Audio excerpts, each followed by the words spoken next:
Open up your Bibles to Genesis. We're going over chapter 21. If you haven't read that yet, pause here, read first, then come back and we can take notes. Okay, so Genesis 21 is a long-awaited fulfillment of the promise. Sarah finally gives birth to Isaac. And the timing is really important here because Abraham is 100 years old now. So this chapter is really emphasizing that this happened when God said it would, not when it seemed naturally possible. And Isaac's name actually means he laughs, which connects to all the moments earlier of laughter, Abraham laughing, Sarah laughing, but now it's completely different because the promise actually happened. But then the chapter shifts and kind of gets complicated again. Sarah sees Ishmael, Hagar's son, causing tension with Isaac, Sarah's son, and she wants Hagar and Ishmael sent away. Honestly, it's kind of sad to read because Hagar and Ishmael are just sent out into the wilderness. But then God meets them there too. He provides water and repeats that Ishmael will become a great nation of his own.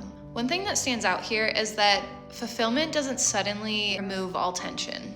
The promise arrives, but there are still consequences from the earlier decisions. And the chapter shows that God is still attentive to people, even the ones outside of the main covenant line as well.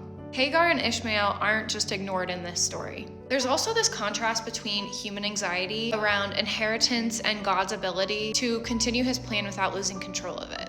And Isaac's birth becomes this major turning point because now the promised line is actually continuing. This chapter kind of challenges the idea that once something good happens, everything's just going to become easy after that. Like, answered prayers and fulfilled promises don't automatically untangle every complicated situation around them. It also shows that God's care isn't narrowed.